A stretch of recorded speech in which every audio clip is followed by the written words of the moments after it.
नमस्कार दोस्तों, आज की इस वीडियो में हम जिन दो म्यूचुअल फंड्स का कंपेयर करने वाले हैं, दोनों ही शानदार म्यूचुअल फंड है और सबसे बड़ी बात है कि दोनों सेम कैटेगरी के म्यूचुअल फंड हैं। तो दोस्तों, मैंने जैसे आपको पहले भी बहुत सारी वीडियो में बताया है, हमेशा जब आप कभी भी किसी भी म्यूचुअल फंड का कंपेयर करने चाहते हैं तो हमेशा वो सेम कैटेगरी के होने चाहिए, ज़रूरी है। तो इसी कड़ी में आज हमारी जो वीडियो है, इसमें हम जो कंपेयर करने वाले हैं वो करने वाले हैं SBI large and mid cap fund का कोटक इक्विटी अपॉर्चुनिटी फंड के साथ। दोनों ही सेम कैटेगरी के फंड हैं और देखेंगे लंबे समय में किस फंड ने ज़्यादा अच्छा परफॉर्मेंस दिया है, किस फंड ने ज़्यादा अच्छा रिटर्न दिया है, आपको उस हिसाब से किस फंड में निवेश करना चाहिए। तो हमेशा की तरह इस वीडियो में भी हम 6 टॉपिक्स पर बात करने वाले हैं।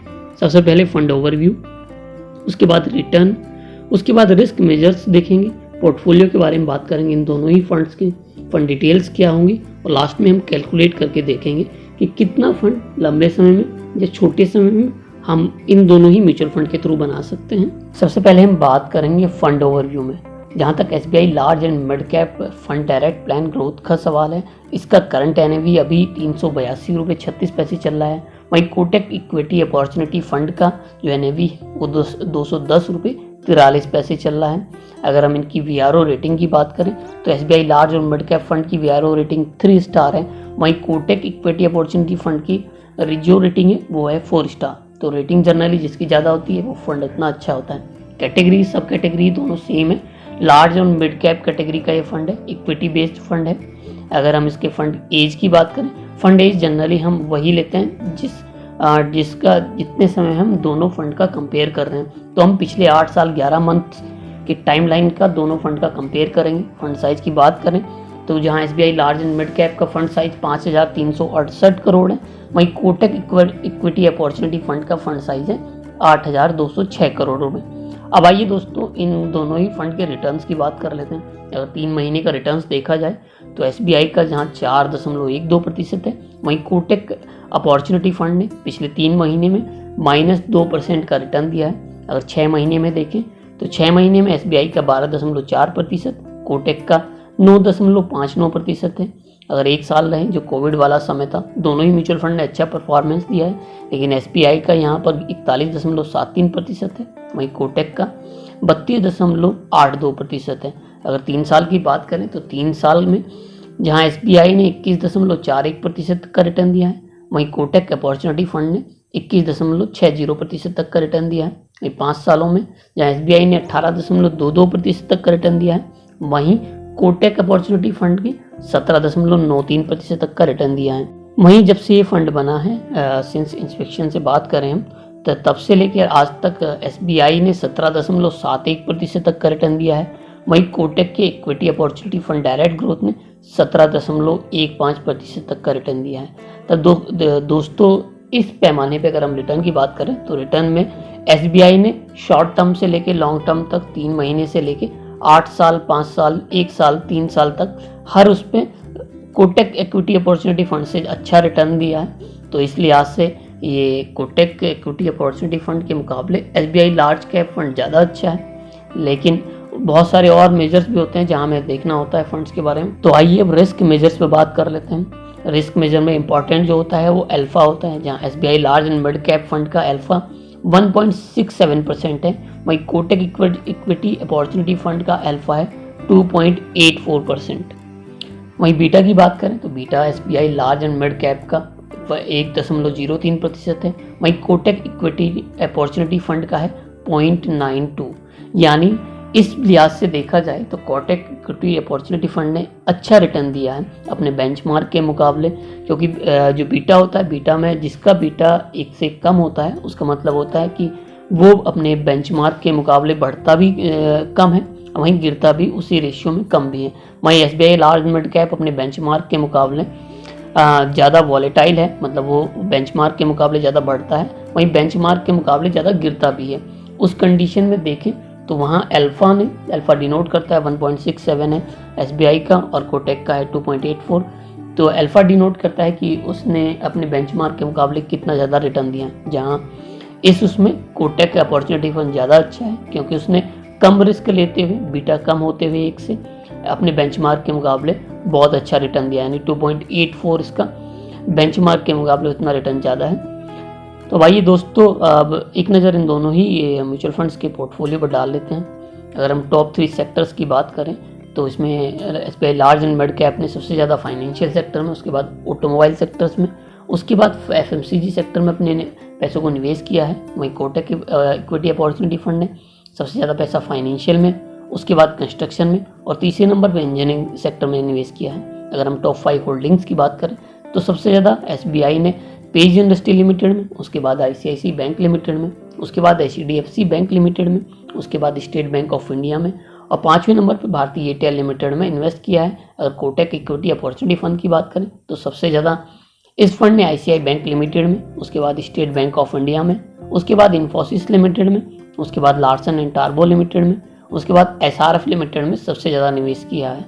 अगर हम इसकी, क्योंकि दोनों ही फंड इक्विटी बेस्ड फंड है, तो SBI large and mid cap ने जहां 95.25% पैसा अपना इक्विटी में निवेश किया है, वहीं कोटक ने 96.96% पैसा अपना इक्विटी में निवेश किया है। अब आइए दोस्तों एक नज़र फंड डिटेल्स पे डाल लेते हैं। एक्सपेंस रेशियो देखें तो SBI large and mid cap का एक्सपेंस रेशियो 1.31% है, वहीं कोटक का 0.62% है। कोटक का एक्सपेंस रेशियो बहुत कम है इसके मुकाबले। वहीं एग्जिट लोड की बात करें तो एसबीआई का जहां 0.1% है, वहीं कोटक इक्विटी अपॉर्चुनिटी फंड का पूरे 1% है। तो ये एसबीआई के मुकाबले बहुत ज़्यादा है। कोई लॉक इन पीरियड नहीं, बेंचमार्क इंडेक्स दोनों का सेम है। Nifty large mid cap 250 try है। मिनिमम इन्वेस्टमेंट का जहाँ तक सवाल है, अगर आप SBI large and mid cap में इन्वेस्ट करना चाहते हैं, सिप करना चाहते हैं, तो मिनिमम 100 रुपये से स्टार्ट करना होगा। लमसम के लिए आपको 5,000 रुपये निवेश करने होंगे। वहीं कोटक में अगर आप सिप करना चाहते हैं तो मिनिमम 1,000 रुपये की सिप करनी होगी, वहीं लमसम आपको 5,000 रुपये निवेश करने होंगे। अब आइए दोस्तों दोनों ही म्यूचुअल फंड के रिटर्न्स के मुकाबले कैलकुलेट करके देखते हैं तो कितना फंड हम अपने लंबे समय में या शॉर्ट टर्म में बना सकते हैं, क्योंकि दोस्तों म्यूचुअल फंड का रिटर्न कभी भी सेम नहीं रहता। तो इसलिए इस वीडियो में मैं आपको जो कैलकुलेशन दिखाऊंगा वो मिनिमम 15% रहता है दोनों ही म्यूचुअल फंड का लंबे समय में, या शॉर्ट टर्म में तो कितना फंड आप बना सकते हो, या मैक्सिमम 25 या 30% तक भी जाता है या 20% तक भी जाता है, तो कितना फंड आप अपने लिए बना सकते हैं, वही कैलकुलेट हम करने वाले हैं। अब मान के चलते हैं कि 500 रुपये हम हर महीना 10 साल तक इन्वेस्ट करते हैं, जहां हमारा रिटर्न रहता है 15%। तो इस कंडीशन में जो टोटल वैल्यू हमें मिलेगी वो मिलेगी पूरे 1,39,329 रुपये।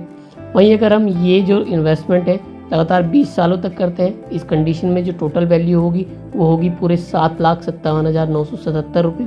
वहीं अगर हम 30 सालों तक निवेश जारी रखते हैं 500 रुपये हर महीने, रिटर्न भी सेम ही है, तो इस कंडीशन में जो टोटल वैल्यू होगी वो होगी पूरे 35,04,910 रुपये। अब मान के चलते हैं कि जो हमारा जो रिटर्न है वो 15% ना रह के 20% हो जाती है, और ये जो समय हम टाइम पीरियड मान के चलते हैं 10 साल। तो इस कंडीशन में 10 साल वाली कंडीशन में जो हमारा टोटल वैल्यू होगी वो होगी पूरे 1,91,182 रुपये। वहीं 20 सालों में हम अपने लिए 15,80,740 रुपये का फंड बना सकते हैं। रिटर्न भी सेम है, मंथली इन्वेस्टमेंट भी सेम है। वहीं 30 सालों में हम अपने लिए 1,16,80,401 रुपये का फंड बना सकते हैं। रिटर्न भी सेम है, इन्वेस्टमेंट भी सेम है। टोटल इन्वेस्टमेंट 30 सालों तक हमारी हुई 1,80,000 रुपये। तो हमें जो टोटल वैल्यू हुई वो पूरे हुई 1,16,80,401 रुपये। अब मान के चलते हैं जो हमारा रिटर्न था वो बढ़कर हो जाता है 25%, यानी 10 सालों में हमारे म्यूचुअल फंड ने हमें 25% तक का रिटर्न दिया है। तो इस कंडीशन में जो हमें टोटल वैल्यू होगी वो होगी 2,66,402 रुपये। अगर हम 20 सालों तक इन्वेस्टमेंट अपना बनाए रखते हैं तो इस कंडीशन में जो टोटल वैल्यू होगी वो होगी पूरे 34,29,548 रुपये। वहीं 30 सालों में ये जो हमें टोटल वैल्यू होगी वो बढ़कर हो जाएगी 4,09,87,357 रुपये। मंथली इन्वेस्टमेंट सेम है, रिटर्न 25% सेम है, टाइम पीरियड बढ़ गया है, बस 30 साल हो गया है। अब बहुत सारे म्यूचुअल फंड ने आपको 30% तक का रिटर्न भी दिया है। तो इस कंडीशन में अगर हम 10 साल तक अपने म्यूचुअल फंड को जारी रखते हैं 500 रुपये सिप के साथ, तो 10 साल में आप 3,76,342 रुपये का फंड बना सकते हैं।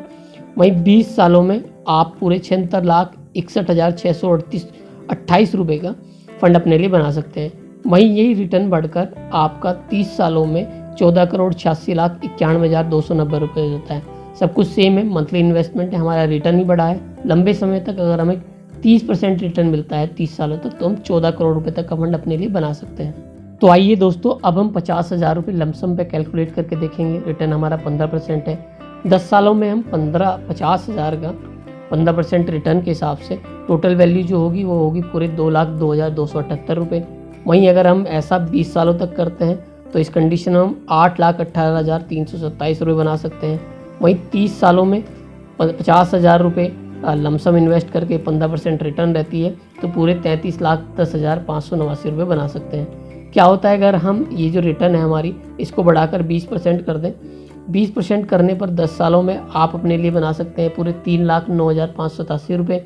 वहीं 20 सालों में आप अपने लिए बना सकते हैं पूरे 19,16,880 रुपये। वहीं 30 सालों में ये आपका टोटल वैल्यू बढ़कर हो जाती है 1,18,68,816 रुपये। किस कंडीशन में? जब रिटर्न रहता है लगातार 30 सालों तक 20%। अब अगर मान लेते हैं कि आपका रिटर्न 25% रहे, तो इस कंडीशन में 10 सालों में आप 4,65,661 रुपये बना सकते हैं अपने लिए। वहीं 20 सालों में आप पूरे 43,36,809 रुपये। वहीं 30 सालों तक अगर हम सेम रिटर्न बनाए रखते हैं तो हम अपने लिए 4,03,89,678 रुपये बना सकते हैं। अब दोस्तों मान के चलते हैं बहुत सारे, क्योंकि आपको म्यूचुअल फंड आपको पता ही है 30% तक का रिटर्न भी दे रहे हैं। तो अगर मान लेते हैं कि 10 सालों तक हमारा म्यूचुअल फंड हमें 10 सालों तक हमारा म्यूचुअल फंड हमें 30% के रिटर्न देता है, तो इस कंडीशन में हम 6,89,292 रुपये। वहीं 20 सालों तक अगर हम इन्वेस्ट बनाए रखते हैं तो 95,02,482 रुपये। वहीं अगर हम 30 सालों तक इन्वेस्ट करके रखते हैं लमसम 50,000 रुपये, तो इस कंडीशन में भी हम 13,09,99,782 रुपये अपने बना सकते हैं। तो दोस्तों ये थी कैलकुलेशन 50,000 रुपये लमसम के साथ। तो दोस्तों आज की वीडियो में SBI large and mid cap fund का कोटक इक्विटी अपॉर्चुनिटी फंड से कंपैरिजन आपको कैसा लगा? अगर आपका कोई प्रश्न या सुझाव हो तो आप नीचे वीडियो में कमेंट में लिख सकते हैं। अगर आप हमारी वीडियो अभी तक देख रहे हैं तो वीडियो को लाइक करना ना भूलें, साथ के साथ हमारे चैनल को सब्सक्राइब भी करते चलें। धन्यवाद।